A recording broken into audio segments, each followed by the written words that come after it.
글로벌 금융경제 움직임 알아보는 오건영의 똑똑한 금융 시간입니다. 미국 국채 시장에서 2006년 이후 처음으로 장단기 금리가 역전됐습니다. 경기 침체 신호도 커지고 있습니다. 불안한 세계 경제 흐름 속에서 우리 경제도 여러 고차 방정식을 풀어야 하는 과제들을 살피고 있습니다. 오건영 신한은행 WM그룹 부부장과 관련 내용 살펴보겠습니다. 어서 오십시오. 네, 안녕하십니까. 안녕하세요. 네. 먼저 미국 국채 장단기 금리 역전 현상이 나타났다. 어떤 네. 의미입니까? 이게 이제 어렵게 생각하지 마시고요. 예금을 이제 가입하러 정기 예금을 가입하러 은행에 가시면 보통 이제 뭐 3개월짜리 예금도 있고 1년짜리도 있고 네. 3년짜리도 있을 겁니다. 근데 일반적으로는 3개월 금리보다는 1년 금리가 높고요. 네. 1년 금리보다는 3년 금리가 조금씩 더 높아요. 네. 왜 그런 거 하니 더 오랫동안 예금을 묶어버리게 되니까 이제 어려운 말로 유동성 프리미엄이라고 하는데 이게 손해를 보는 게 있지 않습니까? 돈이 묶이는 것 때문에. 그래서 조금이라도 더 높은 금리를 받는 게 일반적인 케이스입니다. 예. 그런데 이례적으로 3년 금리가 3개월 금리보다도 낮아지는 경우도 있고요. 1년 금리가 이 3개월 금리보다도 낮아지는 경우가 있는 거죠. 이런 경우를 뭐라고 하냐면 단기 금리하고 장기 금리가 역전이 됐다라고 얘기를 합니다. 네. 그럼 그냥 일상적으로 생각할 때는 그게 뭐가 문제가 될까라고 생각을 할 수 있지만 네. 일단은 지금처럼 경제 현상 자체가 불안한 요인들이 많은 상황에서 이렇게 장단기 금리 자체가 역전이 되니까 이게 무슨 의미가 있을까라는 불안감이 커지는 게 첫 번째고요. 과거의 케이스를 봤었을 때 이 장단기 금리의 역전, 특히 미국에서 2년짜리하고 10년짜리 장단기 금리의 역전이 불황을 예측할 때 굉장히 이제 정확도가 높은 지표로 알려져 있습니다. 한 8번 정도, 2차 대전 이후에 8번 정도 역전이 된 적이 있는데요. 네. 거의 어김없이 불황이 찾아왔고 네. 가장 최근에는 19년도 여름에 한번 이제 역전이 된 적이 있거든요. 그래서 이후에는 괜찮을까라는 그때도 이 논쟁이 되게 많았는데 물론 이제 우연의 일치일 수도 있겠지만 2020년도 3월, 4월에 코로나 사태 때문에 그때 짧은 이제 불황이 찾아왔던 바가 있죠. 그러면서 이제 이 이름값, 이 장단기 금리 역전이라는 이 이벤트에 굉장히 이름값을 높여준 이제 그런 케이스가 됩니다. 그러다 보니까 시장에서도 이 장단기 금리 역전이 잠시나마 나타나게 되니까 굉장히 긴장하는 모습을 보이고 있는 겁니다. 예, 다시 말해서 일반적으로 원금 회수까지 오래 기다려야 하기 때문에 네. 그에 대한 보상으로 장기 금리가 단기 금리보다 높은 게 일반적인데 네. 그럼에도 불구하고 장단기 금리 격차가 줄어들거나 추월하는 현상이 생긴다는 거는 시장 참가자들이 그 경제의 앞날을 좀 더 부정적으로 보고 있다 이런 의미로 보면 되겠습니다. 예, 정확하게 이제 짚으신 건데요. 이렇게 말씀드리면 될 것 같습니다. 두 가지 정도로 의미를 해석할 수 있을 것 같아요. 장단기 금리가 역전이 됐었을 때 나타나는 이제 첫 번째 현상은 뭐냐면 해석은 이렇게 갑니다. 단기 금리는요, 기준금리하고 연동이 됩니다. 기준금리는 중앙은행이 올리고 내리고 하는 금리인데 기준금리는 미국 같은 경우는 하루짜리 금리를 써요. 네. 하루짜리 금리를 올리고 내리고 하면서 전체적인 금리를 조절하는 겁니다. 근데 하루짜리 금리하고 10년짜리 금리하고는 사실상 연관관계가 그렇게 높지는 않아요. 그래서 하루짜리 금리를 올리고 내리고 하면은 단기 영역에 있는 금리들은 좀 영향을 많이 받습니다. 그래서 2년짜리 금리도 이 하루짜리 금리의 영향을 꽤 많이 받는 편이에요. 네. 그래서 2년짜리 금리는 중앙은행의 금리 인상 인하의 영향을 많이 받는다. 이렇게 보시면 되고요. 10년짜리 금리는 중앙은행의 인상 인하보다는 실물 경기에 연동하는 면이 크다. 경기가 좋아지면 금리가 오르고 경기가 안 좋아지면 금리가 낮아진다. 이렇게 보시면 돼요. 그런데 만약에 10년짜리 금리가 낮아졌다는 얘기는 경기가 다소 둔화돼 있다는 얘기죠. 근데 10년짜리 금리보다 2년짜리 금리가 더 높다는 얘기는 중앙은행의 금리 인상의 스탠스가 실물 경제 둔화를 야기할 정도로 강하다. 실물 경제가 받아낼 수 있는 금리 레벨보다 더 높게 금리를 올리려고 한다. 예. 이제 이것 자체가 그러면 너무 긴축을 세게 하는 거 아니야? 이런 우려감을 반영하는 게 첫 번째고요. 두 번째는 은행들의 입장에서 볼 필요가 있습니다. 미국의 이제 지방은행들 같은 경우는 예대 마진의 영향을 많이 받아요. 이게 어떤 얘기냐면은 은행들은 단기로 예금을 받아가지고 장기로 대출을 해주게 됩니다. 이게 뭐하고 똑같냐면은 기업들 입장에서는 원재료를 사와가지고 판매를 하는 건데 원재료 가격이 올라간다는 얘기죠. 원가가 올라가는데 원가가 판매가보다 올라가게 되면 역마진이 발생하니까 기업들 입장에서는 팔 때마다 손해가 볼 겁니다. 이 얘기를 왜 해드리냐면 은행은 단기로 자금을 조달을 해가지고 장기로 대출을 해줍니다. 네. 근데 단기 금리가 장기 금리보다 높아지면 더 높은 금리로 단기로 자금을 조달해서 더 낮은 금리로 대출을 해주니까 예대 마진에서 반대로 역마진이 나죠. 그럼 은행들 입장에서는 대출을 해줄 요인이 줄어들게 됩니다. 예. 그러면 은행은요. 이 자본주의 경제에서는 심장과 같습니다.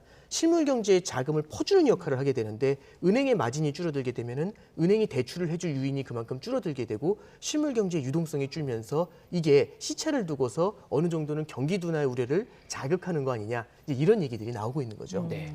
그러니까 결국 경기 둔화의 우려가 반영된 거다라고 네, 그렇습니다. 해석을 할 수 있다 이런 말씀으로 네, 좀 그렇습니다. 정리가 가능할 것 같은데. 네. 근데 아직 뭐 본격적으로 경기 침체, 경기 둔화를 우려할 단계는 아니다 이런 반론도 있는 것 같더라고요. 어떻습니까? 네, 그렇습니다. 이제 이게 방금 전에 말씀드린 것처럼 당장 장단기 금리가 역전이 된다고 해서 바로 나타나는 게 아니라 과거의 사례들도 보면은 약 1년에서 1년 반 요 정도의 시차를 두고서 불황이 찾아오곤 했었죠. 네. 그리고 두 번째는 이제 이런 얘기들도 있습니다. 이 반론의 핵심은 뭐냐면 장단기 금리의 역전을 과거하고 똑같이 바라보지 말자. 왜 그러냐고 하니 결국에 요즘 보시면은 중앙은행이 직접 나서가지고 기준금리만 조절하는 게 아니죠. 초단기 금리만 옛날엔 조절을 했었는데 지금은 양적 완화라는 걸 통해 가지고 10년짜리 국채 금리를 갖다 조절하는 면도 있습니다.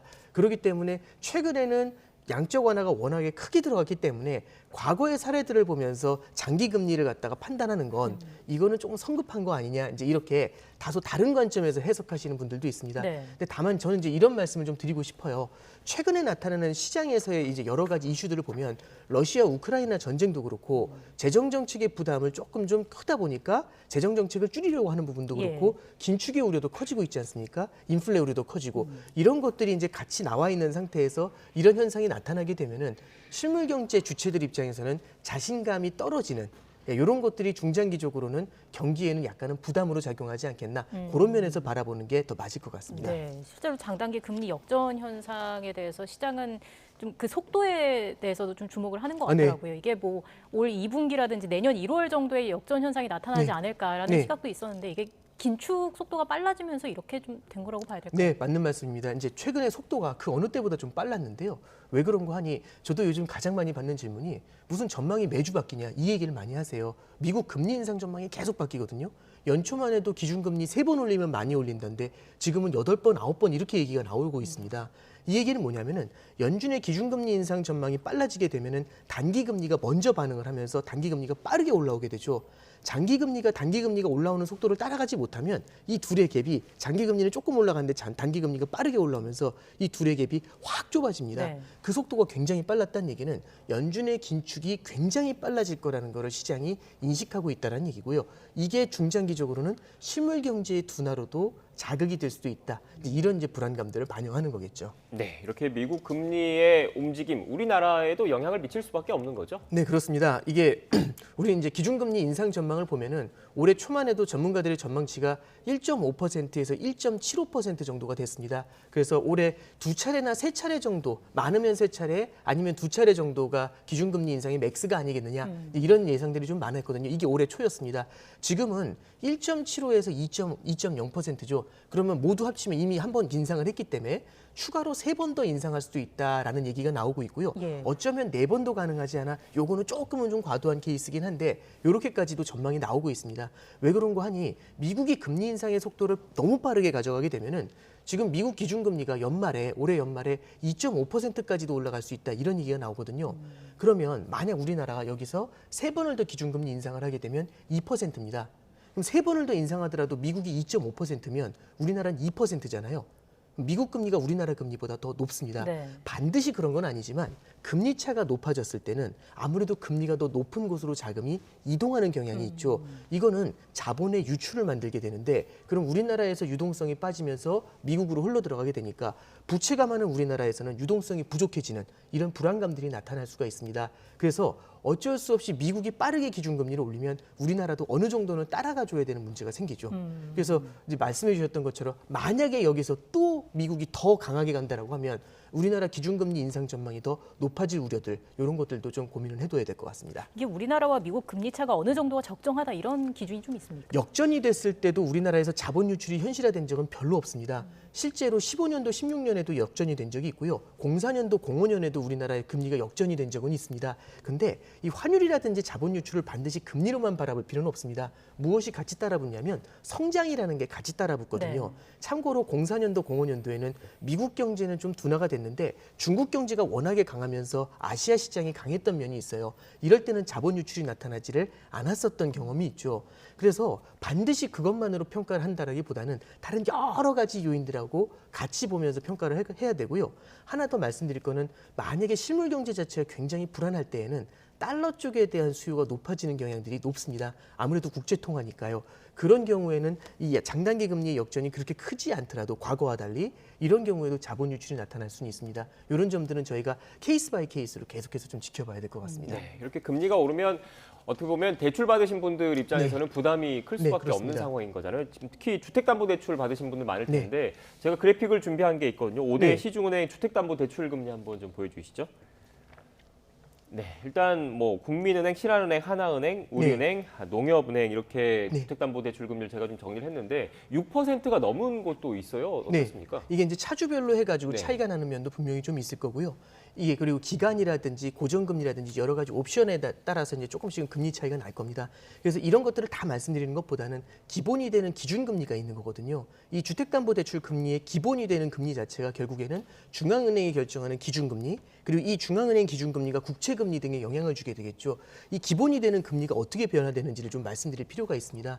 방금 전에 말씀드렸던 것처럼 미국의 금리 인상 전망이 굉장히 빨라지게 되잖아요. 그럼 우리나라도 기준금리 인상 전망이 빨라지게 됩니다. 네. 그러면 그만큼 우리나라도 기본이 되는 금리 자체가 올라가기 때문에 이 기본이 되는 금리 자체의 상승이 전반적인 주택담보대출의 금리를 밀어 올리는 요인이 되죠. 그래서 방금 전에 말씀드린 것처럼 미국의 기준금리 인상이라든지 인플레이션 전망이 꼭 우리의 일상하고 전혀 벗어나 있는 얘기가 아니다. 이제 이 점은 좀 말씀드릴 수 있을 것 같고요. 두 번째는 주택시장에 대한 면하고 조금 연관시켜서 말씀을 드리면 금리라는 건 돈의 값입니다. 금리가 올라가서 돈값이 비싸지게 되면은 추가적인 주택을 갖다 대출을 끌어가지고 주택을 매수하는 세력이 약해질 수밖에 없겠죠. 결국엔 투자라는 건 내가 산 걸 뒤에서 또 비싼 가격에 사주는 게 포인트입니다. 근데 추가로 사줄 수 있는 세력이 들어오질 못한다는 얘기는 기존에 매입했었던 이제 그 주택 시장이 다소나마 이제 둔화될 기현성들 이런 것들을 염두에 둘 필요가 있겠죠. 네. 그렇다면 이렇게 대출 받으신 분들은 어떻게 해야 되는지가 사실 또 궁금하거든요. 네. 일반적으로 이렇게 금리 인상기에는 고정대출이 더 유리하다라고 말씀들을 많이 하는데 꼭 그런 것만은 아니라고 그러더라고요. 네, 그렇습니다. 이게 결국에는 고정금리부 대출이라고 생각하고 변동금리부 대출이라고 생각을 할 수 있는데 금리가 올라갈 때는 이제 결국에는 고정금리로 묶어놓고 그 다음에 금리가 내려갈 때는 고정금리, 변동금리로 가고 이제 말씀을 해주시는데 네. 주택담보대출은 기본적으로 기간이 굉장히 깁니다. 그래서 금리 인상 사이클이 10년 동안만 보더라도 올랐다 내렸다 올랐다 내렸다 이렇게 되거든요. 그래서 뭐 예를 들어 터키처럼 자본 유출이 너무 크게 일어나서 금리가 너무 많이 뛰는 이런 케이스가 아니라면 우리나라처럼 어느 정도는 금융시장이 안정돼 있는 케이스라고 한다면 이거 자체에 너무 지금 당장의 금리 상승 하락만을 보면서 따라가시는 것들보다는 예를 들어서 3년에서 5년 정도는 금리가 고정이 되고 그 이후에는 변동이 되는 이런 다양한 전략들을 같이 보시는 게 필요하지 않겠나 그렇게 말씀드립니다. 그러니까 뭐 중간에 뭐 대환 대출 네, 한다거나 그렇습니다. 이렇게 하더라도 중도 상환 수수료가 있는 경우도 있을 네, 테니까 그렇습니다. 여러 요인들을 좀 따져서 상담을 네. 받아보시는 게 좋겠네요. 네, 그렇습니다. 네. 네. 또 한은의 금리 인상 방향을 차기 한은 총재 후보의 네. 발언에서 또 힌트를 얻을 수 있을 것 같은데 이 역시 저희가 그래픽으로 함께 준비를 해봤습니다. 보면서 얘기를 해볼게요. 한국은행의 지난 2월까지의 결정은 그러니까 금리 동결 결정은 우크라이나 사태가 전면 확대되지 않을 거라는 가정 아래 만들어진 것이다. 라고 이야기를 하면서 기준금리, 미국 기준금리 인상, 우크라이나 사태, 중국 경제 회복 부진 등 우려했던 주요 경제 리스크가 모두 현실이 된 만큼 국내 경제 영향과 통화정책 방향 등을 전문가들과 논의할 예정이다. 이렇게 네. 이야기를 했습니다. 어떻게 해석할 수 있을까요? 이제 여기에 대해서 여러 가지 해석이 나타날 네. 수가 있는데요. 결국에는 우려점이 커진 만큼 그 성장에 대한 둔화 우려가 크니까 기준금리 인상을 좀 천천히 갈 것이다. 이렇게 이제 전망하시는 분들도 계세요. 일정 부분은 공감할 수 있는 부분인데 저기서 말씀하셨던 여러 가지 리스크 중에 어떤 부분을 좀 우리가 주목할 필요가 있냐면 미국의 금리 인상 자체도 우리한테는 불확실성이다라는 얘기를 했었죠. 그러면 미국의 금리 인상이 빨라지는 걸 불확실성이라고 생각을 하면서 우리가 금리 인상을 하지 않으면 이런 경우에는 앞서 말씀드린 것처럼 자본 유출에 대한 우려를 자극할 수가 있습니다. 그리고 이 금통위원회입니다. 네. 위원회가 만들어지는 가장 큰 이유는 한 명의 입김이 모든 걸 바꾸거나 그러는 게 아니라 전반적인 추세에서 여러 가지 의견들을 반영하겠다는 얘기거든요. 당장은 객관적인 데이터로 인플레이션에 대한 압력이 커지는 것들, 그다음에 미국의 금리 상승 속도가 굉장히 빠르다는 것들, 이런 것들은 부담 요인으로 작용을 하고 있습니다. 그렇기 때문에 총재가 바뀐다고 해가지고 금리 인상이 갑자기 사라지거나 이런 것들보다는 금리 인상에 대한 중장기적인 전망의 변화들, 이런 것들을 좀 지켜볼 필요는 있겠죠. 예. 네.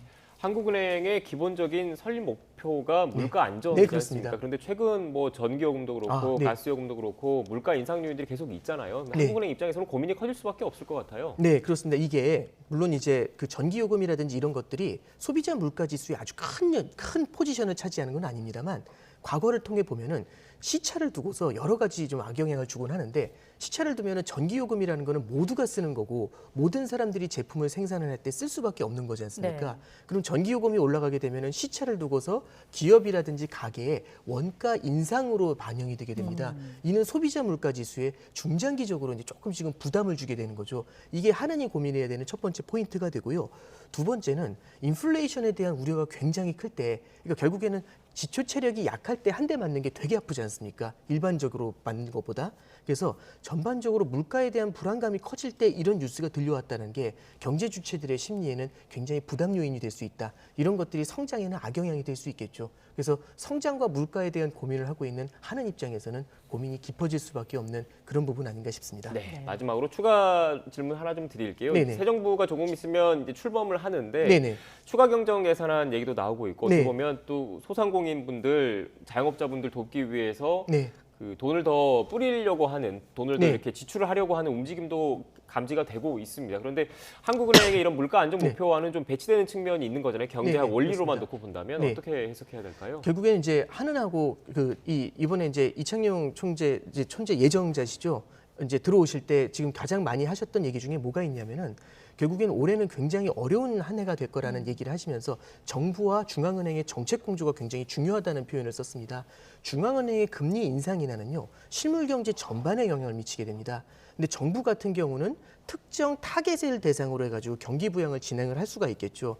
그러면 중앙은행은 전반적인 긴축 기조를 가져가면서 금리를 인상하면 성장이 둔화될 수가 있는데 이 성장에 취약한 영역 쪽에 정부가 효율적으로 재정 지출을 해줄 때는 물가를 크게 자극하지 않으면서 갈 수 있습니다.